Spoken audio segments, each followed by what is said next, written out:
Hola Julio, pues me da mucho gusto saludarte. Y bueno, es necesario hablar, sin duda, es uno de los temas importantes en esta semana de la reunión convocada por Marco Rubio, el poderoso y beligerante secretario de Estado del gobierno de Estados Unidos.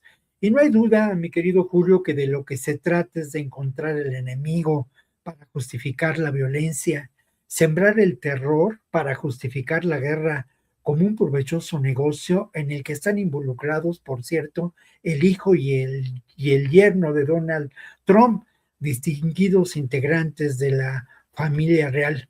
Se argumenta que un viejo enemigo atenta contra la libertad de América y del mundo. Se reedita la amenaza del comunismo en una nueva y acaso más peligrosa versión del macartismo. Se libra una amenaza radical dedicada a quienes han alzado la voz contra el autorismo de Trump y denunciado al ICE y su estrategia de terror. El poderoso y beligerante secretario de Estado, como decía Marco Rubio, convoca una reunión con el propósito de socavar a las fuerzas progresistas que se expresan en el mundo y al interior de Estados Unidos. Las elecciones intermedias del próximo mes de noviembre exigen acciones inmediatas para mitigar los efectos del fracaso en la guerra de Irán, la creciente inflación y los malintencionados devaneos de Trump, quien, entre otras cosas, representa la decadencia moral del imperio, mi querido Julio. Paso a paso, los demócratas socialistas ganan terreno al establishment político bajo la influencia de Zohran Mamdani, alcalde de Nueva York. La dimensión de lo que puede considerarse el avance del movimiento de vanguardia del Partido Demócrata se expresa en quienes se perfilan ya como candidatas a las alcaldías de Washington, Tennessee Lewis, y Los Ángeles, Nitaya Raman.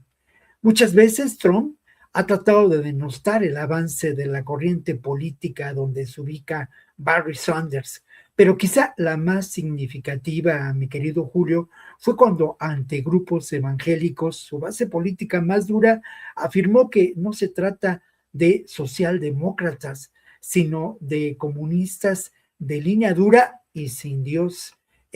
Consideró Trump que los demócratas socialistas son la amenaza más seria para la existencia de Estados Unidos. Con la finalidad de consolidar su ideología, de imponer esquemas de dominación, de destruir a sus enemigos, desde la época del nazismo, la derecha ha utilizado lo que hoy consideramos teorías conspirativas. El propósito de esas perversas interpretaciones de la historia y la realidad es justificar la imposición del terrorismo de Estado y de la guerra, como lo vemos ocurre en Estados Unidos.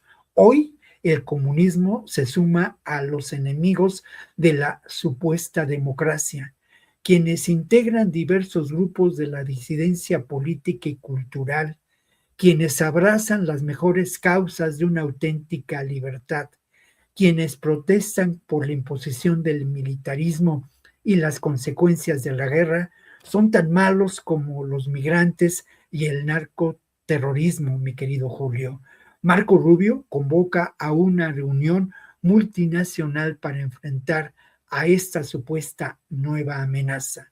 Son de esperarse alianzas con los países subordinados a Estados Unidos, lo mismo que el establecimiento de agresivas políticas para atacar a supuestos terroristas actuando al interior del país. Pero el enemigo a vencer, el verdadero enemigo, es la creciente disidencia en Estados Unidos, la resistencia ante el régimen autoritario de Trump, su belicismo y sus negocios. Y mi querido Julio, pues yo para el postrecito me reservo un libro de poesía. Poco se habla de la poesía, la verdad es que es un género que poco se edita, lamentablemente, poco se publica y del cual menos se habla, pero tengo en mis manos, y aquí lo estoy tratando de mostrar, un libro muy, de veras, un poemario de amor de enorme calidad. Y como me haces falta, este poemario de Rogelio Guedea, pues ni más ni menos que resulta un homenaje a el famoso Buki Marco Antonio Solís. Sí, porque al final de cuentas lo que logra Guedea, y esto es un gran mérito, es con las palabras de todos los días lograr un intenso lenguaje poético y un intenso lenguaje poético que habla de la separación, de la ausencia de la amante perdida y bueno, pues realmente en ocasiones uno pierde el sentido del amor de la manera más brutal. Esto es lo que narra Guedea en su libro, pero al final de cuentas, en este libro de poemas editado por el Fondo de Cultura Económica, hay final feliz, el encuentro con una nueva amante. Y bueno, Julio, pues esa ha sido mi colaboración del día de hoy. Te mando un afectuoso saludo y obviamente también el saludo y mi agradecimiento para todos los que han compartido con nosotros esta videocharla.